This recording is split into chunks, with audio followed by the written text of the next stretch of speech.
Quando você se muda para o exterior, você tem a alternativa de poder fazer a sua saída fiscal. Aquele trâmite a partir do qual você deixa de pagar impostos para o Brasil, exceto sobre fonte de renda brasileira. Porém, nem tudo são flores aqui. Existem algumas desvantagens nesse procedimento. E é sobre elas que eu gostaria de conversar no vídeo de hoje.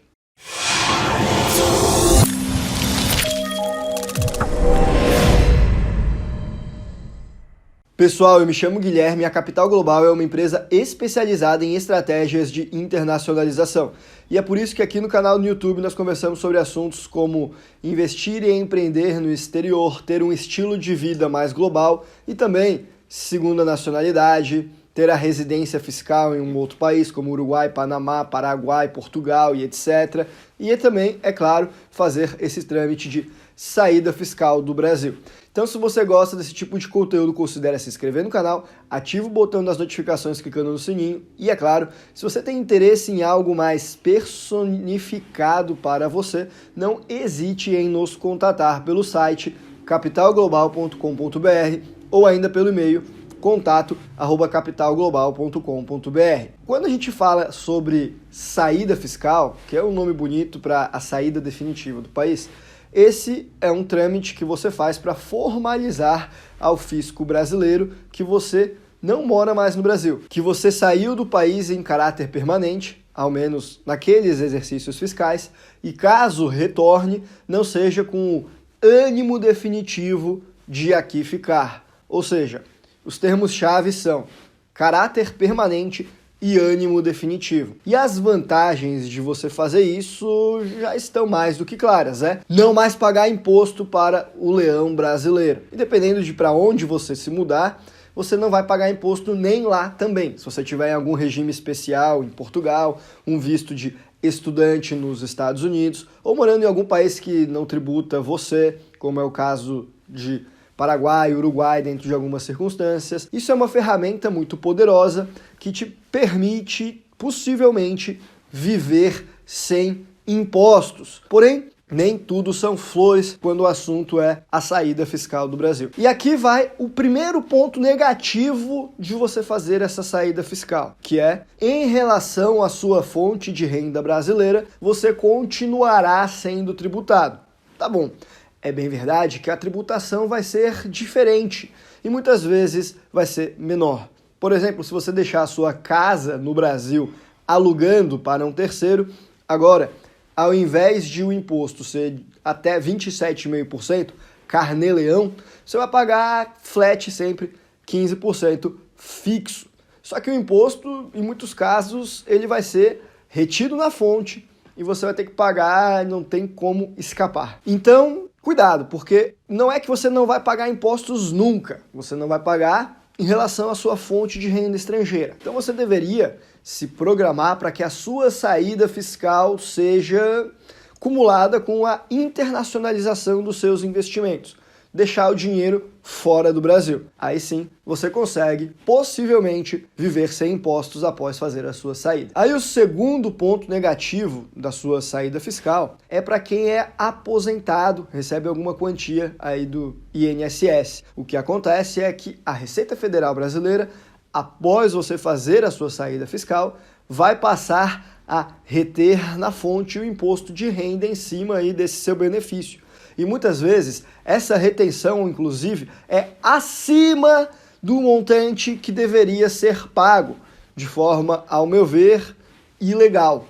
Porém, o que você vai fazer? Vai ter que entrar com um processo para reclamar? Isso aí pode levar anos. Às vezes o que você vai gastar com advogado é mais do que você vai conseguir reaver. Então, muitas vezes acaba ficando por isso mesmo. Esse é um dos motivos, inclusive, pelos quais o pessoal que se aposenta e aí decide ir morar no exterior, muitas vezes não faz a saída fiscal do Brasil. Fica com status de dupla residência fiscal, que é para não ser taxado a mais sobre aquilo que eles recebem a título de aposentadoria no Brasil. Na mesma linha, a terceira desvantagem para quem faz a saída fiscal também diz respeito à aposentadoria, que é para quem está contribuindo ainda. Se você contribui para a pirâmide social brasileira, para a Previdência Social brasileira, você provavelmente está na qualidade de segurado obrigatório. Só que quando você faz a saída do Brasil, provavelmente você vai se enquadrar na qualidade de segurado facultativo. Só que muitas vezes o emigrante que deixou o Brasil não se dá conta disso, continua contribuindo para o INSS 10, 15 anos, mas na qualidade de segurado obrigatório de forma equivocada. Aí chega lá na frente, ele quer se aposentar, vira para o Brasil e fala: ó, Brasil, contribuí todos esses anos. E o Brasil vira para ele e fala: pois é, mas não trocou o status de segurado obrigatório para segurado facultativo. Ou seja, perdeu o Playboy, não a mola. Você não vai poder aproveitar estes anos de contribuição. Foi dinheiro jogado fora. Aí você tenta entrar com um processo para reverter a situação e, acredite você ou não, a maior parte da jurisprudência é favorável ao INSS e não ao contribuinte que queria se aposentar. Parece até um golpe por uma questão de nomenclatura, juridiquês, burocracia. O sujeito acaba perdendo o dinheiro que ele pagou para contribuir para se aposentar no futuro. Mas, na minha opinião, a Previdência Social brasileira como um todo é um golpe. Eu já falei mais sobre isso em um outro vídeo que eu vou deixar aqui no izinho. Aí a quarta desvantagem de você fazer a saída fiscal é em relação às suas contas bancárias no Brasil. Ao fazer a saída, você precisa formalizar isso para suas fontes pagadoras, como os bancos que você tem conta, as corretoras de valores também. E aí elas vão ter que alterar o status da sua conta de uma conta de domiciliado no Brasil para uma CDE, conta de domiciliado no exterior, ou ainda para uma conta de investidor 4373. Independentemente de qual dos dois for o caso, o fato é que o custo para manter essa conta é muito alto por conta da burocracia que o Banco Central e as autoridades brasileiras exigem aí sobre essas contas. Então, acaba que provavelmente o banco vai querer fechar a sua conta alegando desinteresse comercial ou ainda vai querer repassar o custo dessa burocracia para você. Vai ser, sei lá, 3, 5 mil reais por mês, mais caro que conta na Suíça, e aí vai ser você quem vai querer fechar essa conta alegando desinteresse comercial. Isso provavelmente vai começar a melhorar agora em 2023, porque está valendo um novo marco cambial que traz algumas facilidades para a manutenção dessa conta. Então talvez na data que você esteja assistindo a esse vídeo, as coisas já tenham melhorado. E independentemente dessa lei que veio para desburocratizar, aprovada anteriormente, mas que só entrou em vigor nesse ano. Assim, não ter conta no Brasil, para quem não mora no país, já não é mais um problema não. Ainda mais em tempos de empresas de fintechs como a Wise, que eventualmente você ainda consegue manter uma conta em reais, em tempos que você consegue pagar boleto com cartão de crédito estrangeiro, utilizando esses serviços de fintechs, em tempos em que você pode fazer uma doação para um parente que ficou no Brasil, porque não incidiria em tese o ITCMD enquanto não houver lei complementar que regulamente isso daí.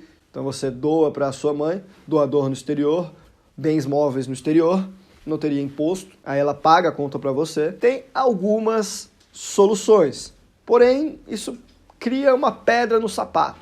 É um problema? É. Mas como diria o Capitão Nascimento daquele filme de Tropa de Elite, eu caí, mas eu caí é para cima, porque não pode ter conta no Brasil. Mas nem deveria mesmo, porque você fez a saída fiscal, aí é mais interessante manter no exterior, onde você não precisa pagar imposto para o Brasil. Além do que o Brasil é moeda fraca, a Bolsa Brasileira é menos de 1% da Bolsa Mundial, você vai estar vivendo provavelmente um país com moeda forte. Então, eu, Guilherme, particularmente, não vejo muito sentido em manter essa conta no Brasil. Então, quais são as desvantagens que nós já falamos até aqui? Primeira delas, em relação à fonte de renda brasileira, continua pagando impostos. Segunda, INSS, você vai receber uma retenção de imposto de renda na fonte se você recebe a aposentadoria do governo brasileiro. Terceira, cuidado com a nomenclatura de segurado obrigatório e segurado facultativo. Quarta, você vai ter uma maior dificuldade em manter aberta as suas contas bancárias no Brasil. Para por aqui? Não. Tem pelo menos mais duas que eu gostaria de comentar. A próxima é, se você fez a saída fiscal do Brasil, você não vai poder manter empresas no Simples Nacional no Brasil, que é aquele cujo imposto no Brasil é mais barato. Mas você poderia ter uma LLC nos Estados Unidos, eventualmente com 0% de imposto, dependendo de onde você está morando. Então, novamente, até que ponto que isso daí realmente é um problema? E na mesma linha, a última desvantagem de você fazer a saída fiscal do Brasil é que você não vai poder ser, ao menos no papel, né, o administrador, o diretor de empresas brasileiras, porque também existe essa vedação na legislação. Pois é, realmente, quando você faz a saída fiscal do Brasil, tem uma grande vantagem, que é não pagar mais impostos, porém, tem alguns pontos que o pessoal considera desvantagem, mas que eu particularmente até preferiria classificá-los como pontos de atenção e necessidade de adequação para que você consiga tirar um melhor proveito da sua saída. Então significa que fazer a saída fiscal do Brasil, você que vai morar fora, seja um ano, seja o resto da sua vida, é algo que não vale a pena? Não, não é isso que eu falei. Muito pelo contrário. Na maior parte dos casos é algo que vale a pena sim, e você deveria considerar fazer. Porém, é preciso atenção, é preciso uma análise especializada. Certamente para aquela pessoa que tem mundos e fundos investidos no mercado brasileiro, vai precisar repensar a saída fiscal do Brasil com um pouco mais de cautela do que aquele engenheiro de software que ganha trabalhando para uma empresa irlandesa, prestando serviço por meio de uma LLP do Reino Unido e que guarda todo o patrimônio em criptomoedas, ou seja, não tem nada no Brasil. Cada caso é um caso, eu peguei o mais fácil e o mais difícil, mas a maior parte das pessoas acaba ficando no meio termo e sempre tem alguma coisa ou outra que nós precisamos dedicar uma atenção especial. E por esse vídeo nós vamos ficando por aqui. Um abraço e até a próxima.